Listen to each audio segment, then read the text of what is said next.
Одоо үзүүлэх мэдээ мөн үйлдвэржилттэй холбоотой. Мах сүний анх тугаар энэний хүрээнд 21 аймагт хуурайс боловсруулах зөөрийн үйлдвэр байгуулахаар болоод байгаа. 2 жилийн хугацаанд Япон улсаас нийтдээ 1000 гаруй төхөөрөмжийг оруулж ирэхээр төлөвлөсөн. Ийм үйлдвэрийг аймаг сум багуудад байгуулснараа сүний чиглэлээр малаа эрчимжүүлж байгаа малчдын орлого бодиттой нэмэгдэж хөд орон нутагт нийтдээ 8000 ажлын байр шинээр бий болох юм байна. Улсын аварга малчин ансаа 200 толгой малтай. Үүнээс 24 нь сайлын үнэ. Тэрээр нэг үнэнээсээ өдөрт дунджаар 15 литр сүү авч сартаа зөвхөн сүүнээсээ 4 сая төгрөгийн орлого олж байна. Улсын аварга малчин ансаа 3 жилийн өмнөөс малаа эрчимжүүлж сүүний гарт сайтаа үнэт хижээж эхэлсэн нь ийхүү үр шимээ харамгүй өгч байгаа тухай ярьлаа. Жилд 56 мянган литр сүү саадгийг. Тэрийг яг үл саагаад зарим сүүгээд ингээд юу 100-ны цагт 500 тавьад өвлийн цагт 900-аар сүүгээ борлоодгийг. Дунчараас эдэн цаас орж ирэн тэгээ яг тэрнийхээ хаш шимийг малдаач өгнө. Тэгээ энэ олон дүүнэртээ бас тус нь дүүнэртээ байр сав янз бүрийн ингээд зөндөөл авч өглөө. Улсын аварга ансаа шиг малаа сүүний чиглэлээр эрчимжүүлж байгаа малчдад боломж их байна. Хуурайс боловсруулах дээрх төхөөрөмж нь ажлын 8 цагт 240-өөс 600 литр сүү боловсруулах хүчин чадалтай юм байна. Тэгэхээр манай энэ тоног төхөөрөмж маань болохоор ердөө хамгийн сүүлийн үеийн технологи Японтай хамтарч хийж байгаа маш жижиг оврыг. Энэ шингэн сүүлдүүгээ бид нар одоо энэ шаланкийг хийгээд тэгээд одоо энэ дэше одоо сүү орж байгаа. За та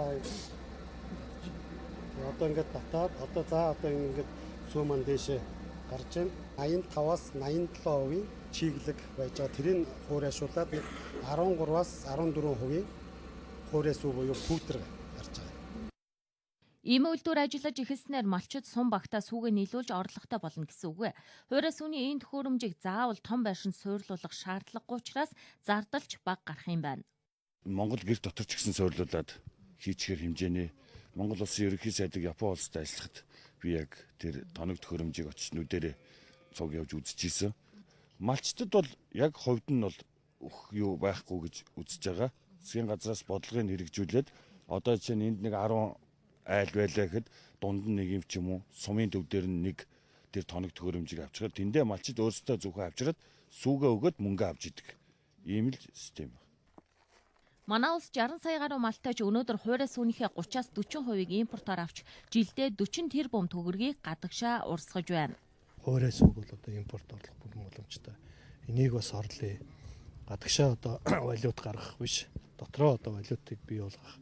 За эргээд энийгээ бас гаднаас одоо орж ирэх тэр импортын бүтээгдэхүүнийг нэлээд сайн орлоод ингээд ямар ч үсэн эхний ээлжинд бол бидэнд дотоодоо хангачи цаашид бол одоо экспортод гаргая гэсэн ийм одоо зорилготой. Монгол Японы эдийн засгийн түншлэлийн нэг гол агуулга нь өндөр технологиг нэвтрүүлж эцсийн бүтээгдэхүүн үйлдвэрлэх явдал юм а. Тиймээс Япон улсад 100 жилийн туршид боловсруулагдсан сүү хатаах технологи бас Монгол малын сүүг дэлхийн зах зээл түрэхэд чухал үүрэг гүйцэтгэнэ гэж найдаж байна. Хуурай сүү үйлдвэрлэх энэхүү тоног төхөөрөмжийг 2025 он хүртэл хөдөө орон нутагт нийлүүлэх юм байна. За малчид малынхаа сүүг боловсруулснаар орон нутагт 6000-аас 8000 ажлын байр нэмэгдэх тооцоо гарчээ.